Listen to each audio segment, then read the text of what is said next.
Private से हम क्या समझते हैं? पर्सनल। अच्छा ठीक है, और कुछ बताइए।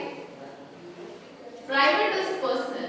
तो जो बिजनेसेस होंगे जैसे अंबानी, अडानी, मतलब जो भी एंटिटी है अदर दैन द गवर्नमेंट, है ना, those entire entities are known as what? Private entities. ठीक है, तो आप देखिएगा यहाँ एलपीजी में हमने प्राइवेटाइजेशन को भी जोड़ दिया। आप सरकारी अगर आप देखिएगा चीजों का अगर आप हालत देखते हैं, ठीक है, पहले 1991 से पहले अगर आप देखिएगा तो उतने एफिशिएंट नहीं थे। बहुत सारे जो पीएसयूज, पब्लिक सेक्टर अंडरटेकिंग्स थे, जो भी उद्योग थे, जो भी क्षेत्र सेक्टर्स थे under government, since they lack funding, ठीक है, फंड्स की कमी होती थी, तो उनका एफिशिएंटली काम नहीं हो पाता था। ठीक है, जैसे आप अपना पर्सनल सामान का कैसे केयर रखते हैं? जो भी आपका पर्सनल चीज होता है, whether it is mobile phone, notebook, आप केयर करते हो कि नहीं करते हैं ना? हाँ कि ना? कि जैसे मैं पैसे फेंक दिए इधर उधर, no right, you care about it. थोड़ा सा आप देखिएगा टेम्पर्ड ग्लास में क्रैक भी आता है, चलो some people don't care about those things, but क्योंकि होता है ना कि अरे ये अब चेंज कराना पड़ेगा, है कि नहीं? तो वैसे ही ये समझिए कि चीजों का हमको ख्याल ज्यादा रखवाना था, हमारे इंडस्ट्रीज को एफिशिएंट बनाना था, हमारे सेक्टर्स को एफिशिएंट बनाना था, तो हमने किनको बुलाया? Private players. ठीक है, कुछ सेक्टर्स को हमने गवर्नमेंट के हाथ में रखा, जैसे न्यूक्लियर एनर्जी, ये सारी चीजों में अगर आप प्राइवेट हैंड्स को बुला दीजिएगा तो it will be a hazard, है ना? तो वो चीजों को गवर्नमेंट ने अपने पास ही रखा। धीरे धीरे अब देखिएगा तो कहीं ना कहीं हम प्राइवेट प्लेयर्स को ला रहे हैं। बहुत सारे जो गवर्नमेंट के हाथ में चीजें थी उसको हमने विनिवेश किया, डिसइन्वेस्ट किया, ताकि प्राइवेट प्लेयर्स भी उसमें आ जाए। ठीक है, जैसे आप जानते होंगे ना ये एयर इंडिया का कहानी है, टाटा के पास गया, उसके बाद फिर गवर्नमेंट के पास आया था, फिर उसको प्राइवेट हैंड्स में दे दिया। तो this process is known as disinvestment, विनिवेश करना इसको हम कहते हैं। ठीक है, क्यों करना जरूरी था? क्योंकि इसमें हम एफिशिएंसी ला सकते। Clear everyone? यस और नो? यस। ओके, आगे देखिए वैश्वीकरण। वैश्वीकरण से ग्लोबलाइजेशन मतलब क्या?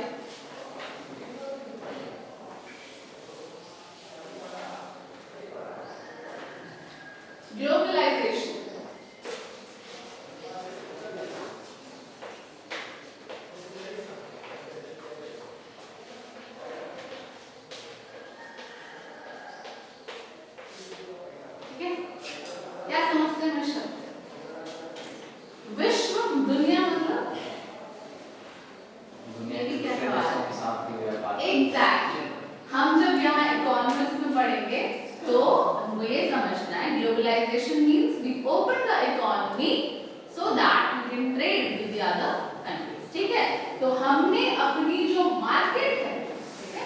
डोमेस्टिक मार्केट है या घरेलू बाजार है, डोमेस्टिक मार्केट घरेलू बाजार को हमने ग्लोबल मार्केट के साथ या वैश्विक बाजार के साथ एकीकृत किया, इंटीग्रेट किया। ठीक है, इंटीग्रेट किया, एकीकृत। साधारण शब्द में समझोगे तो हमने इसको मिला दिया। अपने जो घरेलू बाजार है उसको किससे मिला दिया? वैश्विक बाजार। ठीक है, अब इसको और साधारण शब्दों में एग्जाम्पल के थ्रू अगर आप समझिएगा तो जो फॉरेन कंट्रीज में जो गाड़ियां बनती हैं, है ना, अभी आप देखिएगा हमारे बैंगलोर जैसे शहर में, ठीक है, बड़े बड़े जो फॉरेन की जो गाड़ियां आप देखते हैं या कंपनीज जो आप देखते हैं, उन कंपनीज की गाड़ियां बैंगलोर जैसे इंडियन शहर में देख रहे हैं, है ना? How is it possible? ठीक है, this is only possible because of what? Globalisation. साधारण शब्द समझ में आया, है ना? आप चीजों को आसानी से बाहर से मंगा सकते हैं। फॉरेन कंपनीज आपके भारत देश में इंडस्ट्री सेटअप कर सकते हैं। ठीक है, इससे क्या होगा? फॉरेन कंट्रीज अगर इंडिया में अपना कंपनी स्थापित कर रहे हैं तो is it good for our economy और नॉट?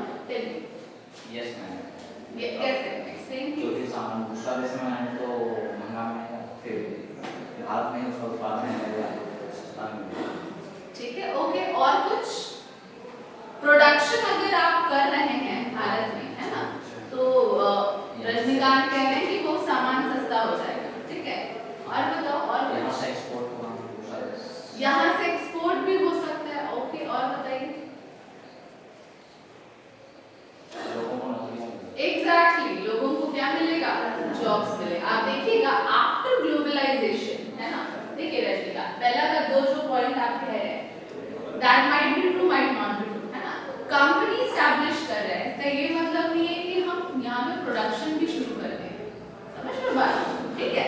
तो वो दो चीज होता है, क्लियर। जरूरी नहीं है कि हम यहाँ पे प्रोडक्शन का प्लांट ही स्टैब्लिश करें, क्लियर। हो सकता है कि सामान अभी भी उधर बन रहा होगा but you have that office in our country, clear. तो आप श्योर शॉट नहीं कह सकते कि एकदम से प्रोडक्शन करने शुरू कर दें और यहाँ से आप एक्सपोर्ट करेंगे, ओके। तो those two are different things, याद रखिए। मैं क्या बता रही थी कि यस आफ्टर ग्लोबलाइजेशन अब बहुत सारे जो मल्टीनेशनल कॉर्पोरेशन है, MNC stands for multinational corporation, अब विदेशी कंपनियां भी इसको ऐसे समझ सकते हैं, ठीक है। तो ये कंपनीज अब इंडिया में आके अपना जो भी ऑफिस है उसको एस्टैब्लिश करके इससे क्या होगा, सबसे पहला तो जॉब क्रिएशन होगा, हिंदी में बोलोगे तो रोजगार का सृजन होगा, ठीक है।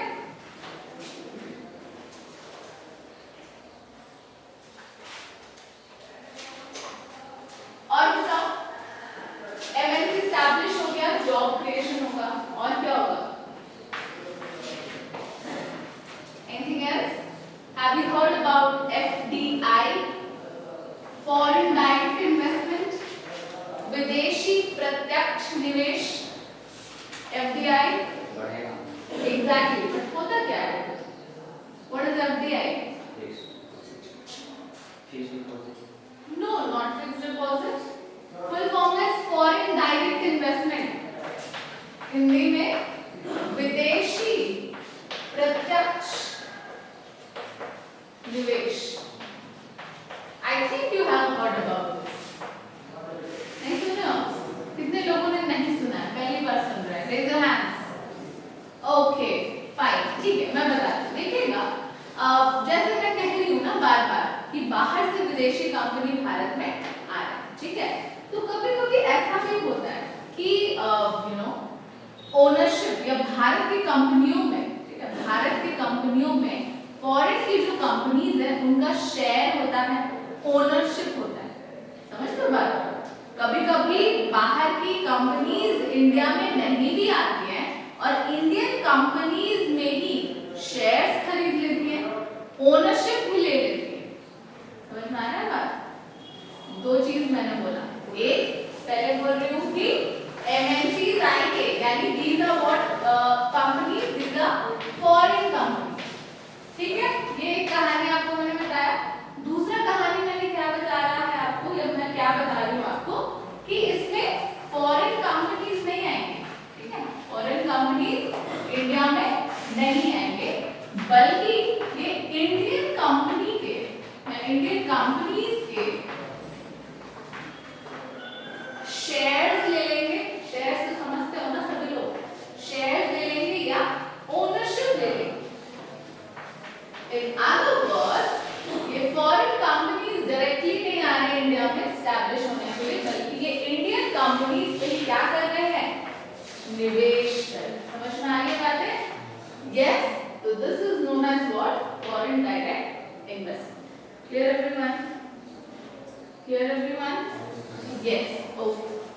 तो ये ग्लोबलाइजेशन के बाद क्या हो गया, FDI भी बढ़ा। This is important, ठीक है। Shares and ownership in Indian companies important है, ये याद रखिए। ओनरशिप का हिंदी होता है स्वामित्व। शेयर्स भी खरीद सकते हैं या कभी-कभी पार्शियल ओनरशिप भी ले लेते हैं।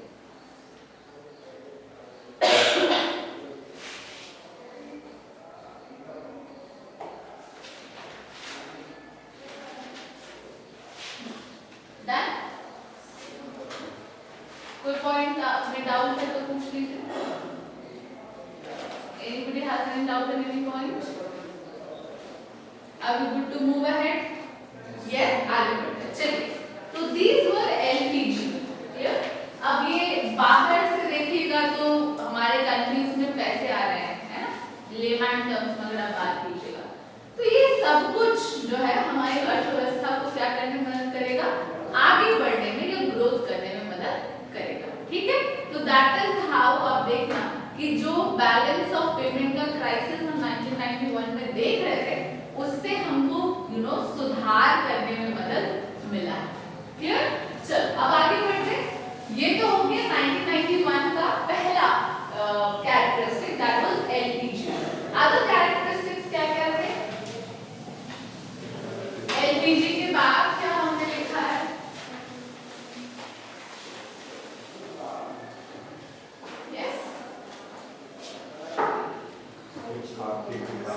यस, हमारा आर्थिक विकास कैसा हुआ? इसके लिए आपको समझना होगा विकास और वृद्धि के बारे में डिफरेंस मैंने आपको बताया था, यू रिमेंबर? यस, आर्थिक वृद्धि जो होता है वो कैसा माप है? कैसा माप है? इकोनॉमिक ग्रोथ इज अ मात्रात्मक, क्वांटिटेटिव ग्रोथ है, ठीक है, या मेजर है, सॉरी। और हम इंडिकेटर किसको लेते हैं टू सी इकोनॉमिक ग्रोथ? संकेतक कौन है? जीडीपी एग्जांपल है ना। अगर जीडीपी अच्छा हो रहा है तो आप मान लीजिए आर्थिक वृद्धि हो रही है। व्हाट अबाउट इकोनॉमिक डेवलपमेंट, आर्थिक विकास? Yes, qualitative quantitative. रश्मिकांत बोलिए। इसकी गरीबी कम हुआ। राइट। अगर आप देखिएगा तो गरीबी, शिक्षा, ये सब क्वालिटेटिव मेजर्स के साथ साथ हम देखते हैं कि क्वांटिटेटिव मेजर्स भी हमारा अच्छा हो रहा है कि नहीं, है ना। ओवरऑल या समग्र रूप से हम जो है विकास करने की कोशिश करते हैं, ठीक है, both in terms of qualitative measures and in terms of quantitative measures, ठीक है। तो अभी देखना आफ्टर 1991 यू विल सी कि हमारा इकोनॉमिक डेवलपमेंट हो रहा है। मैंने आपको एचडीआई का होमवर्क दिया था, रिमेंबर? ह्यूमन डेवलपमेंट इंडेक्स, मानव विकास सूचकांक। पढ़ के आए हो कि नहीं आए हो? हाँ, याद नहीं है? Human development index, I asked you to check it out, yes और नो? अरे ऐसे कैसे होगा? भूल गए? ठीक है, एक बार और जाके देख लेना। होमवर्क होगा, करके तो आप लोग ही आएंगे, है ना। करके आओगे, उसके बाद हम डिस्कस करेंगे। मैं बस यही कहना चाह रही थी कि अब हम सिर्फ जीडीपी को ही नहीं लेते हैं बल्कि एंटायर ह्यूमन के डेवलपमेंट, है ना, मानव के विकास को हम या मानव को केंद्र बिंदु मान करके विकास करने की कोशिश करते हैं। तो आप देखिएगा आफ्टर 1991